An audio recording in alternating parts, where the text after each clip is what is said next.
No programa Independente de hoje, nós estamos falando sobre vício e dependência. Está aqui conosco o Evandro, a Raquel e os jovens, os maravilhosos jovens que estão questionando principalmente sobre alimentação, né? A gente foi para esse lado, né, do vício e da dependência química, o quanto a gente às vezes se perde na alimentação. E a Raquel estava falando aqui agora comigo que é interessante que depois que você equilibra a sua alimentação, de uma certa maneira esses vícios, essa compulsão vai sumindo aos poucos. É isso, Raquel? Vai desaparecendo, porque a gente vai tapando as lacunas dessas deficiências que a gente tem, né? Então, normalmente o alimento ele traz pra gente uma sensação de prazer, principalmente esses em que a gente busca nesses momentos em que a pessoa acaba se viciando ou comendo compulsivamente, né?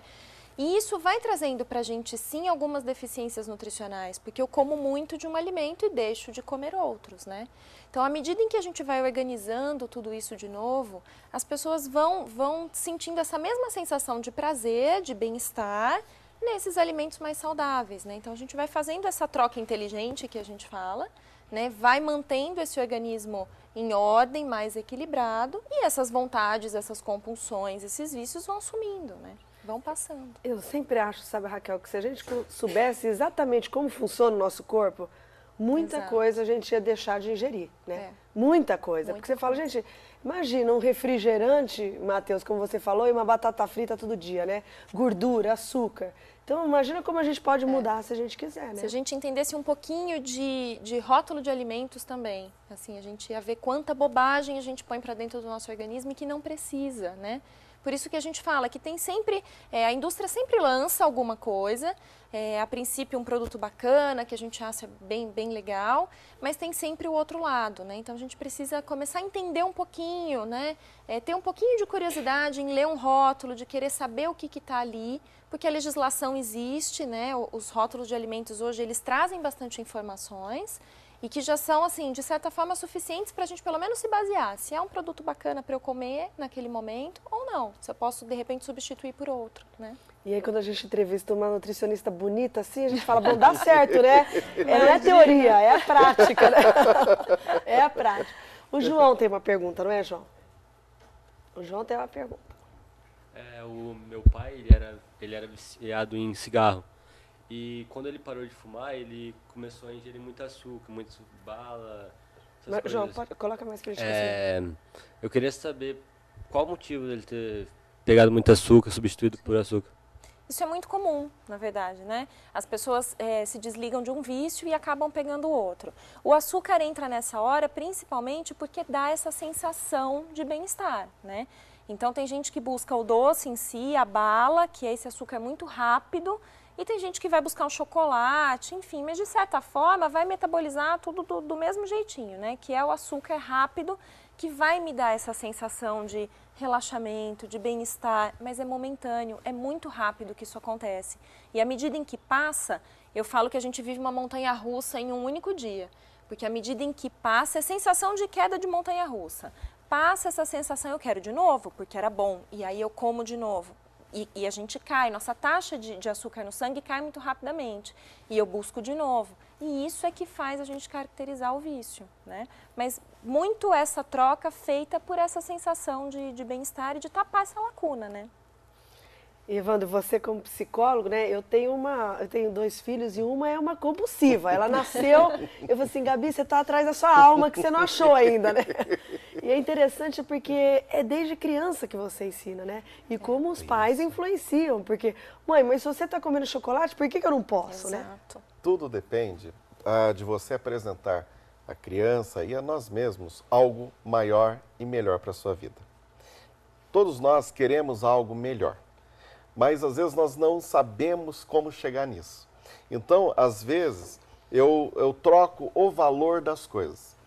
Eu acho que 150 gramas de chocolate valem mais do que 1 quilo de um bom alimento, por exemplo, de laranjas. Às vezes eu troco, eu digo assim, salmão é caro, né? E eu não paro para observar que 1 quilo de salmão é o mesmo preço de um fast food. E olha a qualidade do alimento. Então nós trocamos as plaquinhas com os preços das coisas e nós confundimos. Quando nós nos conscientizamos de que nós podemos ter o melhor que Deus nos deu, o melhor que existe, pelo mesmo preço mais barato. Porque, Sandra, eu costumo dizer o seguinte para os meus pacientes, eu digo assim, viver mal é caríssimo. Viver mal, olha, puxa vida, se eu tenho uma alimentação ruim, ou se eu me vicio em alguma coisa, seja a droga que for, e aí existem 3 pós que matam, né? É o açúcar, o sal e a cocaína, né? Que se matam e viciam, né? Os 3 pós que matam e viciam. Isso custa caríssimo para a minha vida. É muito mais interessante, porque já percebeu que as coisas que Deus criou, que são naturais, são todas de graça e são infinitamente mais baratas? Por exemplo, o ar puro, um bom relacionamento, a alimentação saudável, né? Então, e elas estão todas à nossa disposição. Basta nós entendermos que a alimentação saudável, ela é saborosa, ela é gostosa. Porque dá uma sensação de dizer, puxa vida, esse negócio, né, de ir na nutricionista e comer só salada, não é só isso. Exato. Né? E eu não sei se isso acontece com vocês, né? Se acontece com vocês, mas esses dias eu ouvi no rádio que o chocolate demora 8 dias para sair do corpo, né? E eu falei assim, nossa, com essa informação não vou mais comer chocolate, né? Mas daí no dia seguinte eu comi. Aí eu falei assim, gente, a teoria e a prática, como é difícil a gente conciliar. Eu não sei se acontece isso com vocês. Se acontece com alguém, quem quer falar? Alguém quer falar sobre isso? De saber que a teoria é de um jeito e falar assim, não, eu sei que eu não vou mais fazer isso, não vou mais comer batata frita e refrigerante, mas vai lá e come. Não, sou eu, que bom. Alguém tem ideia por que a gente, por exemplo, tem médico que fuma, por exemplo? Ou porque tem pessoas que... Alguém tem ideia por que a pessoa faz isso? Ou uma pessoa esclarecida sabe que uma coisa faz mal e ela vai em busca daquilo? Fazendo. Vocês têm uma ideia por que a pessoa entra nessa furada? Por quê, Evandro? Vamos ver se elas... Eu acho que é por causa querendo compensar o que ele não tem na vida dele normalmente, num jeito rápido. Por exemplo, médicos, eu acho que eles entregam muito a vida para o trabalho. Então, o convívio com a família, por exemplo, quase não existe. Então, eu acho que ele busca prazer em outras coisas. Por isso que ele acaba viciando. Gostei. É meio por aí. Dentro de cada um de nós existe uma pulsão de vida e uma pulsão de morte. Né? O que é isso? Eu estou indo em busca de algo que me dá vida, ou eu estou indo em busca de algo que vai encerrar a minha existência. Essa avidez que nós temos do dia a dia faz com que muitas vezes a gente fique tão frustrado. A pessoa trabalha 24 horas por dia, é um workaholic, né? Então o que acontece? Ela vai em busca do prazer desenfreado. Só que muitas vezes esse prazer desenfreado está nessa pulsão de morte. Então, eu estou bebendo, eu estou tomando 1 litro de uísque por dia, mas eu sei que o uísque faz mal, que isso não vai dar certo, que isso vai acabar com o meu corpo, e eu estou indo em busca disso. Que coisa, né? Como você mudar essa consciência? Porque nós não encontramos, às vezes, algo maior ou melhor. Por isso que quando a gente fala da importância da família, da espiritualidade, é que na família, na sociedade, na espiritualidade ou na utilidade, eu ser um ser útil, nós encontramos respostas que fazem com que a gente tenha motivos para permanecer aqui, para ter uma vida melhor, para cuidar mais da nossa saúde.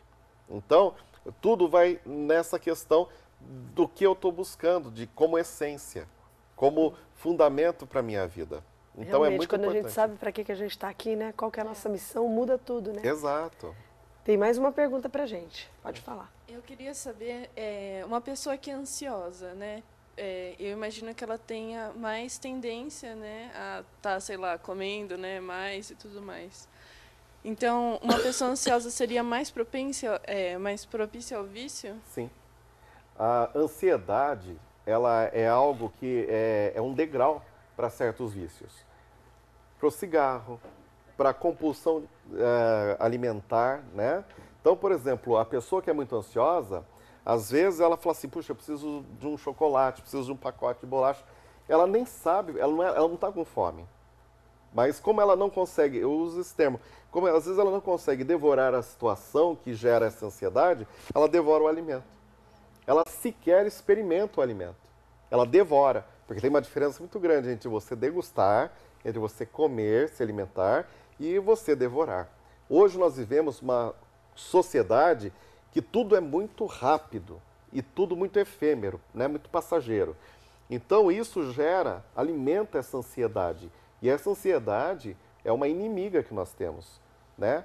Por isso que quando nós atingimos o equilíbrio emocional, físico, espiritual, nós conseguimos vencer as compulsões.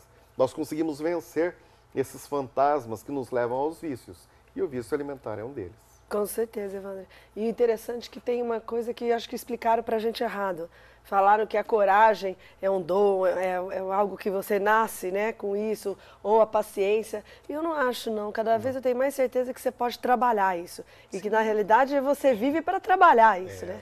Para ser cada vez melhor. Agora, só complementando a situação que ela colocou, a gente pode, inclusive, partir do princípio de ansiedade, tratando com alimento, inclusive. Você pode equilibrar a sua alimentação e começar a colocar alimentos que, de repente, hoje você não consome, mas que vão sim te trazer uma estabilidade para essa ansiedade. Então, assim, eu costumo dizer e orientar muito chá de miolo de alface antes de dormir. Sabe o pé de alface, o miolinho da alface lá de dentro? Lavou bem, fez um chazinho com ele, antes de dormir, a gente tem potentes calmantes ali no miolinho da alface. Que interessante, muita coisa a gente mesma não coisa sabe, da né? banana com aveia, né? Então, assim, banana com aveia e cacau, que a gente acha que o chocolate aí pode ser um vilão, na verdade, se a gente partir do princípio do cacau, da essência desse chocolate, né? Ele faz o efeito contrário. Eu posso sim e devo sim usar o cacau ao longo do nosso dia. E aí colocá-lo numa banana, por exemplo, com aveia, você tem um lanchinho aí para a noite ou um lanchinho de meio de tarde que vão te ajudar muito a controlar esse processo de ansiedade, até de compulsão por doce. Que legal. Raquel, gente, acabou o programa. É muito bom. Vocês passaram muitas informações. Muito obrigada por estar aqui conosco, Raquel, Evandro. Eu que agradeço. A vocês, jovens maravilhosos que estão cheios de perguntas, né? E continuem, vão sempre perguntando, vão sempre querendo saber como vocês podem ter escolhas melhores. E a você que participou conosco do programa Independente, a gente te espera semana que vem com uma nova pauta, com uma nova ideia de discussão. Até lá!